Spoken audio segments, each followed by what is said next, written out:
Alors, on va terminer ce tour de table avec vous, Patrick Sapie. Vous êtes le délégué national de Entreprendre autrement.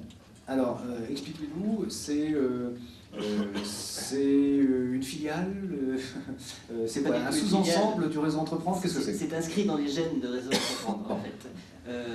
Et à ce titre, je voudrais dire que là, pour le coup, réseau Entreprendre n'est pas en retard. Voilà, parce que il y a quelques années, finalement, on a vu débarquer dans nos associations, alors que les personnes ici connaissent bien, des entrepreneurs un peu bizarres. Alors, les Américains ont traduit ce terme par social entrepreneur, hein, entrepreneur social, hein, ça peut être la traduction française. Des entrepreneurs qui mettaient en fait au cœur de leur projet la finalité de leur projet, c'était une finalité sociétale. C'était par exemple employer des personnes en difficulté, c'était le but de l'entreprise. C'était promouvoir le handicap, c'était le but de l'entreprise. C'était fabriquer des produits et des services pour des personnes à bas revenus. C'était faire travailler des petites organisations de producteurs, bon, c'est le commerce équitable que vous connaissez. Et puis c'était aussi des coopératives, hein, la France a une grande tradition hein, d'entreprises coopératives. C'était placer en fait la démocratie au sein de la gouvernance. Ces entrepreneurs, on les a quand même regardés un petit peu bizarrement quand ils ont débarqué chez nous. Parce que ils ne ressemblaient pas aux entrepreneurs qui classiquement hein, venaient nous rejoindre, et puis on s'est dit qu'ils méritaient quand même toute notre attention, donc on a créé un programme qui s'appelle Entreprendre autrement et qui leur est destiné. Hein.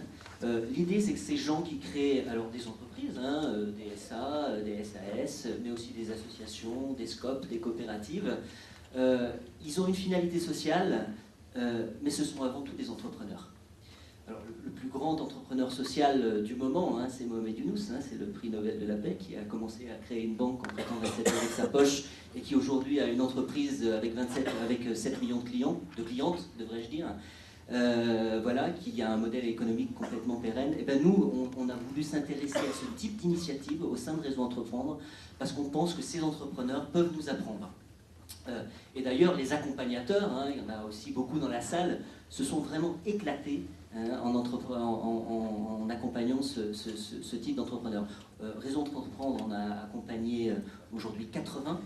On s'est aperçu que ces gens créaient plus d'emplois que la moyenne, 1400 emplois. 1400 emplois, c'est largement plus que la moyenne d'un entrepreneur, j'allais dire classique, qui vient rejoindre Réseau Entreprendre. Et puis on a continué. On a créé Entreprendre dans les quartiers parce que une des motivations de Réseau Entreprendre, c'est vraiment de mettre l'homme au centre, hein, on l'a beaucoup dit ce soir, mais c'est aussi promouvoir la diversité entrepreneuriale. Hein. On a besoin d'entrepreneurs hommes, on a besoin d'entrepreneurs femmes, on a besoin d'entrepreneurs des campagnes, on a besoin d'entrepreneurs des quartiers, on a besoin d'entrepreneurs techno, on a besoin d'entrepreneurs sociaux. Hein. C'est une vraie diversité que la création d'entreprises aujourd'hui, c'est ce qu'on a eu envie de promouvoir au sein d'Entreprendre autrement. La mécanique est la même que pour le réseau Entreprendre classique, comité d'engagement, etc., etc. Elle est classiquement la même. On considère que ces entrepreneurs ont des problèmes classiques d'entrepreneurs, des problématiques de marché. Les projets sont juste un tout petit peu plus complexes à appréhender, c'est pour ça qu'on est là. Hein. Je travaille avec une petite équipe qui couvre tout le territoire et qui propose aux associations, aux chefs d'entreprise, des clés et des outils pour mieux accompagner ce type d'initiative. D'ailleurs, dans 2 régions, on va tester des incubateurs d'entreprises sociales parce qu'on considère que sur certains territoires, parfois, il y a des problèmes d'emploi, il y a des problèmes de handicap et que la création d'une entreprise sociale sur ce territoire pourrait, en gros, insérer tous ces gens-là. Donc, on va, avec certains partenaires, mettre en place des expérimentations pour les créer ex nihilo. Entreprendre autrement, donc. Hein.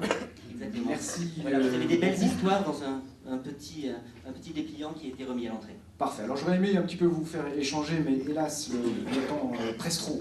Maintenant, enfin, bon, je crois que l'essentiel a été dit, que beaucoup de messages ont été délivrés, et puis bon, c'est le début de quelque chose probablement, et que les conversations pourront se prolonger tout à l'heure. Merci infiniment en tout cas pour vos interventions. Merci beaucoup.